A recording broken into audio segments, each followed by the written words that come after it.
आज आपण बघतोय कुरकुरीत कांदा फ्राय रेसिपी। अगदी छान कुरकुरीत होतो, आवाजही छान येतो असा कांदा फ्राय करायची रेसिपी मी तुम्हाला दाखवते। त्या अगोदर चॅनलवर नवीन असाल तर सबस्क्राइब करायला विसरू नका। त्याचबरोबर बेल आयकॉन हिट करून ऑल सिलेक्ट करा। चला तर मग आपण कांदा फ्राय रेसिपी बनवायला सुरुवात करूया।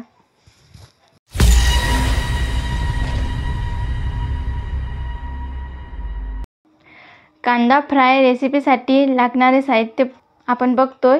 त्यासाठी आपल्याला कांदा लागेल आणि त्याचबरोबर तेल लागणार आहे।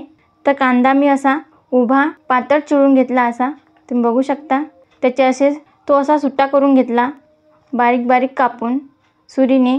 तुम्ही हवं असेल तर स्लायझरने सुद्धा कापू शकता, त्याने सुद्धा छान होते। तर कांदा कसा कापायचा, महत्त्वाची टिप म्हणजे मी हे मध्यम आकाराचे 4 ते 5 कांदे घेतलेले आहे, तुम्ही बघू शकाल। आणि असे ते सुट्टे करून घेतले। तर कांदा कसा कापायचा, तर हे जे कांद्याचं हे कडक असते हे आपल्याला काढून टाकायचा आहे, हा भाग। आणि खालचा हा भाग सुद्धा काढून टाकायचा आहे। आणि याची साल काढून हा सुरीने असा पातळ कापून घ्यायचा आहे, स्लाइस करायचा आहे उभा। आणि नंतर असा हा मोकळा करून घ्यायचा आहे, ज्याने का होईन आपला कांदा हा कुरकुरीत तळला जाईल, छानपैकी क्रिस्पी होईल। त्यामुळे असा शक्यतो कांदा तुम्हाला चिरून घ्यायचा आहे। तुम्हाला हवा असेल तर तुम्ही गोल आकारात सुद्धा कापू शकता, फक्त त्याचे पातळ काप असले पाहिजे। चला तर मग आपण कांदा फ्राय करण्यासाठी तेल गरम करणार आहोत। आपण तेल गरम करायला ठेवलं होतं, आता आपण चेक करून बघूया की आपलं तेल गरम झालं की नाही छानपैकी। तर हे मी इथं कांदा सोडते, बघा कांदा असा वर आला की समजून घ्यायचं आपलं तेल तापलेलं आहे। त्यामध्ये आपण थोडा थोडा करून हा कापलेला कांदा घालूया। आणि आपल्याला हा कांदा सोनेरी रंग येईपर्यंत असा तळून घ्यायचा आहे।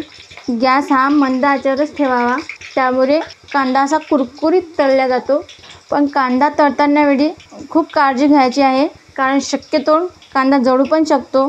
त्यामुळे आपल्याला जास्त असा फ्राय करायचा नाही आहे, याला गोल्डन रंग येईपर्यंत आपण फ्राय करून घेऊया।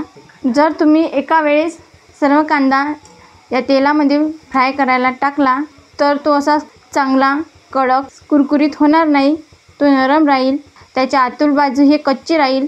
त्यामुळे शक्यतो कांदा हा थोडा थोडा करूनच फ्राय करायचा आहे, थोडा थोडा यामध्ये घालून।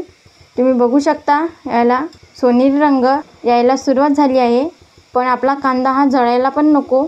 त्याला हलकासा गोल्डन कलर आला की कांदा असा काढून घ्यायचा आहे। बघा आता आपण हा कांदा काढून घेऊ, नाहीतर तो जळेल।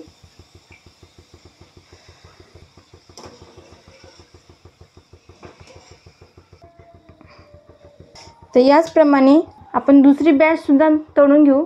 पण कांदा हा असा हाताने धरूनच टाकायचा, कारण चटका लागायची भीती असते, त्यामुळे हात आवरून टाकावा।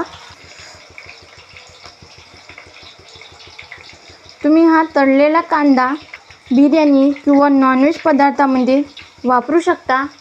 ह्या कांद्याने काय होते, ज्या तुम्ही तळलेल्या कांद्यामध्ये नॉनव्हेज पदार्थामध्ये जर तुम्ही वापरला तर तो पदार्थ टेस्टी बनतो, छान होतो। शक्यतो कांदा हा नॉनव्हेज पदार्थामध्ये आणि बिर्याणीमध्ये वापरला जातो। तर मग तो असा अगोदर तळून घ्यायचा, म्हणजे आपल्याला जास्त वेळ वाया जात नाही। आणि एका गोष्टीची काळजी नेहमी घ्यायची, आपण कांदा तळणं झाला की खाली एका प्लेटमध्ये जेव्हा टाकतो तेव्हा त्याची कुकिंग प्रोसेस ही चालू असते। त्यामुळे शक्यतो कांदा एका रेट टाकू नये, याने काय होईल, पहिला अगोदरचा कांदा आपण तळलेला होता तो त्याच्यावर टाकला दुसरा कांदा तळून, तर तो त्याची कुकिंग प्रोसेस जी असते ती चालू असल्यामुळे तो कांदा आपला नरम राहील आणि तो असा कडक क्रिस्पी होणार नाही। त्यामुळे विशेष करून काळजी घ्यावी, तो साईडला करावा तो कांदा बाजूला, आणि हा दुसरा कांदा असा पसरून द्यायचा, म्हणजे छान तो असा कुरकुरीत होणार आहे। आपल्याला कांदा हा ओव्हर कुक करायचा नाही आहे, जेणेकरून काय होईल, आपला कांदा हा जळून जाईल। त्याला हलकासा असा गोल्डन कलर येईपर्यंत आपल्याला तळून घ्यायचा आहे, तुम्ही बघू शकता। आता आपण हा कांदा काढून घेऊया। याचप्रमाणे आपण जो उरलेला कांदा आहे तो तळून घेऊया। बघा छानपैकी असा आपला कांदा कुरकुरीत तयार झाला आहे। आपण फ्राय करून घेतला होता तो आधी। तुम्हाला हवं असेल जास्त तेलकट कांदा नको असेल तर तुम्ही हा टिश्यू पेपरवर सुद्धा पसरवू शकता, ज्याने का होईल याचं तेल त्यामध्ये शोषले जाईल। हे मी प्लेटमध्ये टाकून घेतले। अशा 2 प्लेटा घेतल्या होत्या। हा कांदा वेगळा आणि थोडासा कांदा वेगळा असा घालून तो असा बाजूला ठेवला होता आणि थंड झाल्यावर त्याची कुकिंग प्रोसेस बंद होते। नंतर हा प्लेटमध्ये काढून घेतला। तुम्ही बघू शकता छानपैकी असा कुरकुरीत झालाय। तुम्हाला मी आवाज करून दाखवते।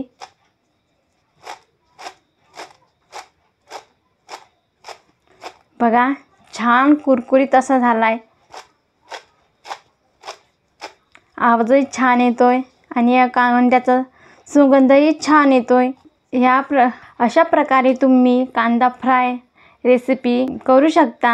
हा पटकन तळला जातो आणि हवाबंद डब्यामध्ये आपण महिनाभर साठवून ठेवू शकतो। हा अगदी महिनाभर टिकतो असा हा कांदा आहे। आपण फ्राय केलेला जो आपण नॉनव्हेज पदार्थासाठी वापरू शकतो किंवा बिर्याणी पदार्थासाठीही सुद्धा वापरू शकतो। अशा प्रकारे कांदा फ्राय रेसिपी तुम्हीही नक्की ट्राय करून बघा, तुम्हालाही जमेल। व्हिडिओ आवडल्यास लाईक करा, जास्तीत जास्त तुमच्या फ्रेंड आणि फॅमिलीसोबत शेअर करा। तसेच आगळी वेगळी रेसिपी चॅनलला सबस्क्राईब करा। त्याचबरोबर बेल आयकॉनवर हिट करून ऑल सिलेक्ट करा, ज्याने का होईल मी छान छान रेसिपी अपलोड करेल त्याचे नोटिफिकेशन तुम्हाला येऊन जाईल।